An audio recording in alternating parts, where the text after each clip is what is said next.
Baiklah, untuk proyek ini saya membuat alat yang diletakkan di dua ruangan, yaitu pada ruangan pertama terdapat di ruangan Kepala Laboratorium Elektronika dan Sistem Digital, dan untuk ruangan yang kedua yaitu terdapat pada pintu ruangan Laboratorium Elektronika dan Sistem Digital.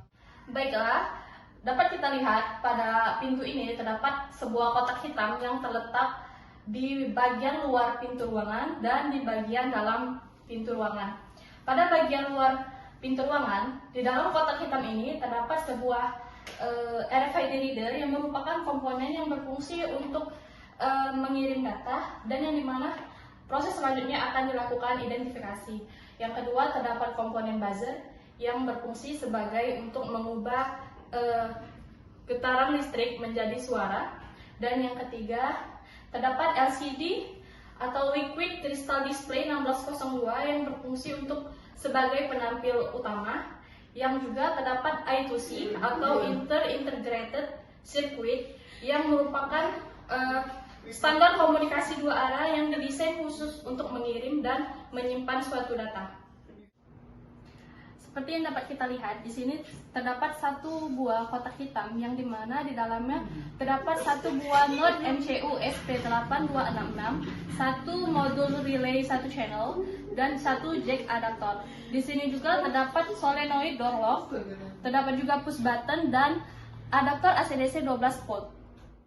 Baiklah, pada ruangan 2 di sini terdapat satu buah kotak hitam yang terletak di luar pintu ruangan, yang dimana di dalam kotak ini terdapat satu buah node MCU SP8266, satu buah RFID reader, satu buah LCD 1602, dan satu buah I2C atau Integrated Circuit, dan terdapat juga satu buah buzzer. Dan untuk bagian dalam kotak ini terdapat satu buah node MCU SP8266, satu buah modul relay satu channel, satu buah jack adaptor, terdapat juga sebuah push button, kabel jumper yang digunakan untuk menghubungkan suatu komponen, dan yang terakhir terdapat juga adaptor AC/DC 12 volt. Baiklah, di sini saya akan melakukan pengujian pada alat yang tertempel di pintu ruangan 1. Yang dimana di sini terdapat sebuah kartu RFID tag, yang dimana pada kartu RFID tag ini terdapat sebuah chip dan kode-kode unik yang berfungsi untuk menyimpan sebuah data. Di sini terdapat kartu RFID tag mahasiswa yang bernama Tamara. Di sini langsung saja kita akan melakukan pengujian, yaitu dengan cara mengtap kartu ini. Maka status pada LCD yaitu Hai Tamara, akses diberikan. Setelah akses diberikan, buzzer menyala dan solenoid door lock pun akan terbuka. Dan waktu untuk mahasiswa yang bernama Tamara ini memiliki waktu 7 detik untuk memasuki ke dalam ruangan ini. Baiklah, kalau untuk mahasiswa tersebut hanya dapat mengakses pintu masuk apabila mahasiswa tersebut memiliki atau mengikuti suatu mata kuliah. Lalu apabila mahasiswa yang bernama Tamara hendak keluar dari ruangan tersebut, maka cara yang harus dilakukan yaitu dengan menekan tombol push button, yang dimana berfungsi untuk membuka kunci solenoid door lock seperti ini. Lalu untuk tahap selanjutnya, mahasiswa tersebut harus menekan tombol push button kembali guna untuk mengunci solenoid door lock kembali. Maka setelah itu apabila mahasiswa tersebut menutup pintu, maka pintu ini akan terkunci seperti semula, seperti ini. Kemudian mahasiswa tersebut tidak bisa masuk kembali. Baiklah, untuk selanjutnya yaitu kartu dari Ikang Rahmatullah akan kita lakukan pengujian dengan cara mengtap pada RFID reader. Maka statusnya yaitu presensi ditolak.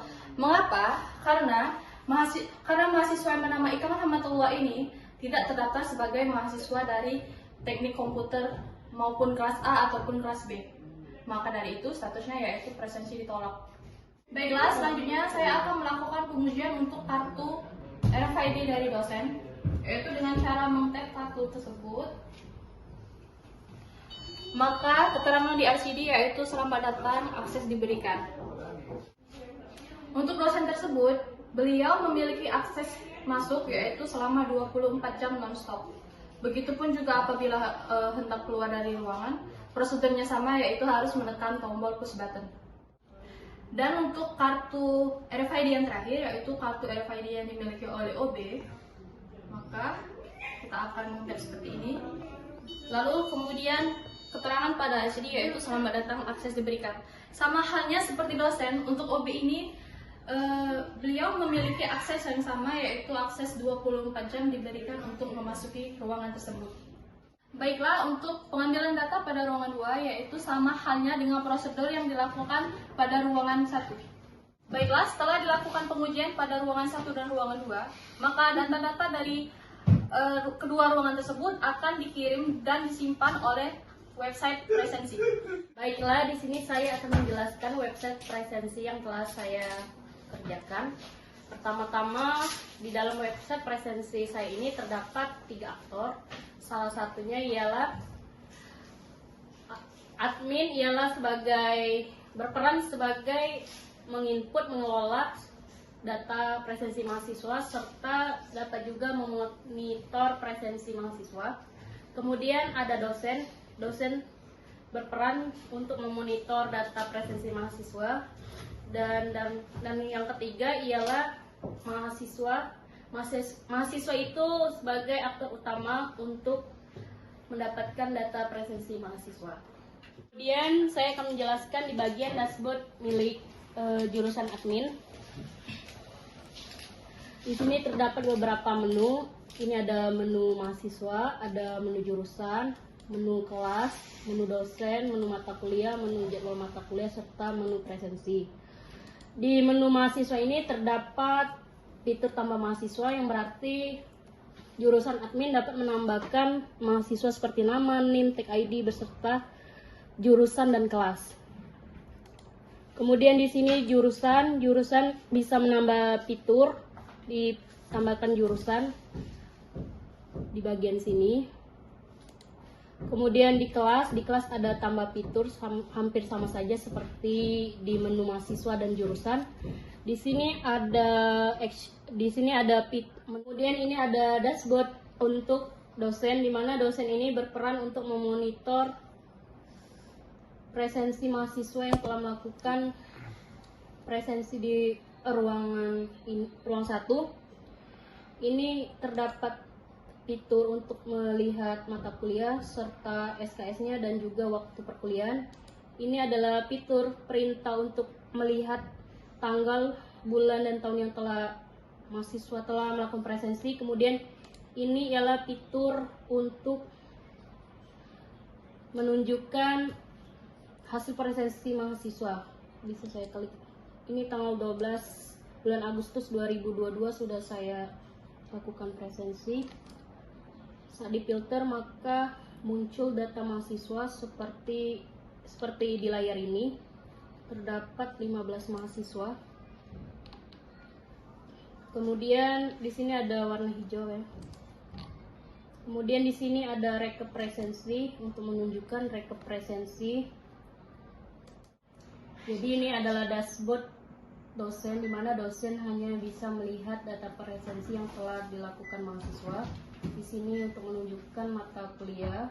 Di sini ada tanggal, bulan. Kemudian ini ada filter untuk menampilkan data mahasiswa telah melakukan presensi. Kemudian ini ada detail presensi untuk menunjukkan berapa jumlah hadir, telat, absen secara keseluruhan. Dan ini adalah rekap presensi 1 semester. Dan kemudian ini adalah fitur PDF. Fitur PDF ini untuk menampilkan data presensi setiap pertemuan.